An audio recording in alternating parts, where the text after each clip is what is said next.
నేనేవాడు చేస్తారా?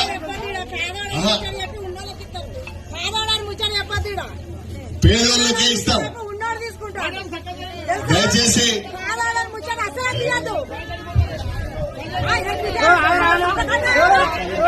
వినండి. తప్పకుండా ఇల్లు లేని వాళ్లకు పేదవాళ్ళకే మనం ఇందిరా ఇచ్చుకుందాం. ఇందులో రెండో ఆలోచన ఆగమా, నేను మాట్లాడతాను. ఇలా రెండో ఆలోచన లేదు అని చెప్పి మీ అందరికి సవినయంగా తెలియజేసు. మళ్ళా పేదవానికి ఇల్లు.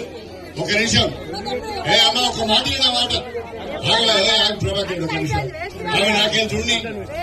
అమ్మ ఒక నిమిషం నాకెళ్ళి. అమ్మ ఒక మాట నమ్మండి. ఇప్పుడు నువ్వు అడిగింది కరెక్టే. గుంజకే అమ్మ ఒక మాట విన్నాను. రాకమ్మా ఇంటికి రాకుండా మాట అంటున్నా. ఇప్పుడు రేపు మళ్ళా ఇల్లు కావాలి అంటే మనమే ఇవ్వాలి, వాళ్ళు ఇయ్యలేరు. పనరాజేశ్వరుడు ఇయ్యలేడు, నేనే ఇయ్యాలి. అమ్మని అందుకనే అంటున్నా. 24 మందికి ఇల్లు ఇచ్చినాం. మీ అందరికీ విజ్ఞప్తి చేస్తున్నా, ఒక్కసారి రేపటి సర్పంచ్ ఎన్నికల్లో మెరుగు కోమల గారి బస్తు గుర్తుకు ఓటేసి సర్పంచ్ గా గెలిపించమని నేను కోరుతున్నా.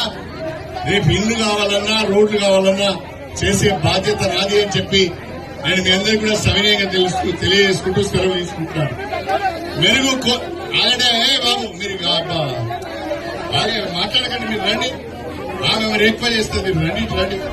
ఆమె ఈ టీవీ వాళ్ళు కావాలని చేస్తుంటారు, మీరు కూడా కావాలి, అవసరం లేదు రండి.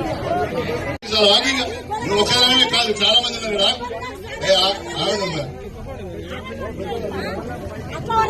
ఆమె టీఆర్ఎస్ వాళ్ళు పంపించినట్టున్నారు, పదరాజేశ్వర రెడ్డి గారు పంపించినట్టు మాట్లాడుతున్నారు. జై కాంగ్రెస్.